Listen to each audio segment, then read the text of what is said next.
तो दोस्तों आज हम लोग जिस कंपनी के बारे में बात करने वाले हैं उसका नाम है रेलटेल।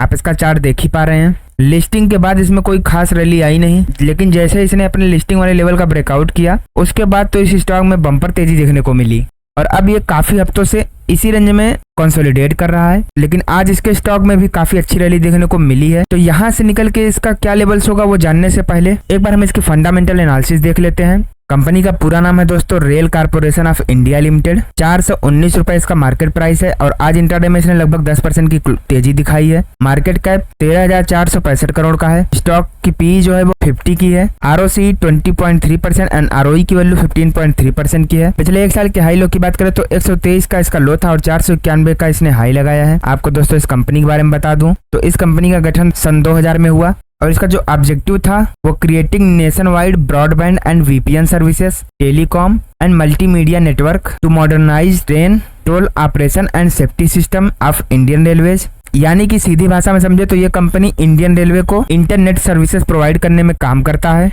और ये भारत सरकार की एक मिनी रत्न कंपनी है। और रेलटेल का जो नेटवर्क है वो लगभग 6000 स्टेशन से होकर गुजरता है। आप इसका चार्ट देख ही पा रहे होंगे क्या बेहतरीन इसमें रैली देखने को मिली है। साल भर में ये 150 वाले लेवल से उठकर डायरेक्ट 400 लेवल वाले पर ट्रेड कर रहा है। इसके प्रॉज एंड कॉन्स की बात करें तो ये कंपनी ऑलमोस्ट डेप्ट फ्री है और इसका जो क्वार्टरली रिजल्ट है वो काफी अच्छा आ रहा है। वहीं पर इसके कॉन्स की बात करें तो इसका स्टॉक अभी भी 7.37 टाइम्स बुक वैल्यू पर ट्रेड कर रहा है और पिछले 3 सालों में इसका जो आरओई है वो थोड़ा घटा है और साथ ही कंपनी का हाई डेब्टर्स डेज है यानी कि 180 दिन की साइकिल है। इसके पीयर कंपैरिजन की बात करें तो उसमें आपका भारती एयरटेल हुआ, Vodafone Idea, Bharti Hexacom, Tata Communication, Tata Telecom, Tata Tele Services, RailTel है ही और साथ ही नजारा टेक्नोलॉजी भी इसी ग्रुप में आता है। इसके क्वार्टरली रिजल्ट्स की बात करें तो इसका जो सेल्स ग्रोथ है वो मार्च 2021 में 429 करोड़ का था, मार्च 2022 में 455 करोड़, मार्च 2023 में 697 करोड़ और मार्च 2024 में 833 करोड़ का रहा। साथ ही नेट प्रॉफिट की बात करें तो जहां मार्च 2021 में 27 करोड़ का प्रॉफिट देखने को मिला, मार्च 2022 में 54 करोड़,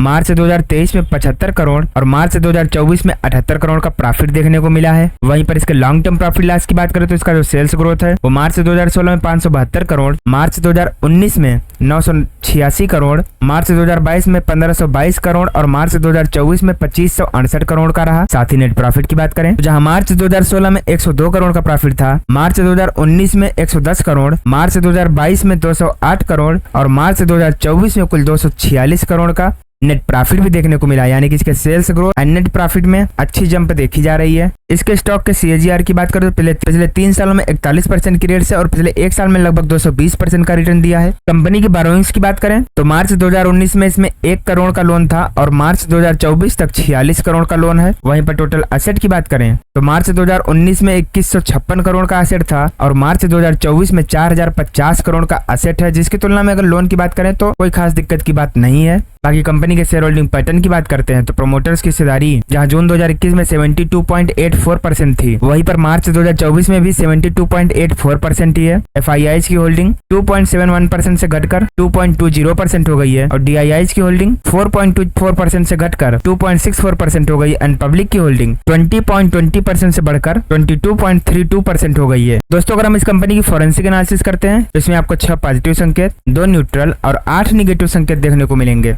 यानी कि इनकी अदर इनकम अच्छी आ रही है। कंपनी के प्रोमोटर्स ने कोई भी शेयर प्लेज नहीं किया है। एपेक्स वर्सेस आरओसी पिछले 3 सालों से बढ़ रहा है, आरओई भी पिछले 10 सालों से लगातार बढ़ रहा है। कंपनी का जो डेप्ट है वो अंडर कंट्रोल है, कोई दिक्कत नहीं है और आरओसी की जो स्ट्रेंथ है वो भी लगातार बढ़ती जा रही है। और अच्छी बात है कि प्रोमोटर्स ने पिछले 90 दिनों में कोई भी पोजीशन घटाया नहीं है। लेकिन साथ ही इसके निगेटिविटी की बात करें तो रिटेल्स की होल्डिंग अभी भी काफी ज्यादा है, शेयर प्राइस उतना तेजी से नहीं बढ़ पा रहा है, मार्जिन इनका वोलेटाइल रहता है, वर्किंग कैपिटल ड्रैग कर रहा है, कंपनी की जो लायबिलिटीज है वो भी इनके एसेट से ज्यादा है। बाकी अगर रेवेन्यू की बात करें तो इसका जो प्रोडक्ट है NLD services 29%, other income 32%, ISP services 19.3%, IP1 services 10.9%, income from railway projects 8.2% and 0.3% other operating revenue. Segment wise बात करें प्रोजेक्ट वर्क सर्विसेज से 59% से ज्यादा का बिजनेस होता है एंड टेलीकॉम सर्विसेज से 40% से ज्यादा का काम। लोकेशन वाइज बात करें तो 100% इंडिया में ही काम होता है और ऑपरेटिंग प्रॉफिट की बात करें तो टेलीकॉम सर्विसेज से सबसे ज्यादा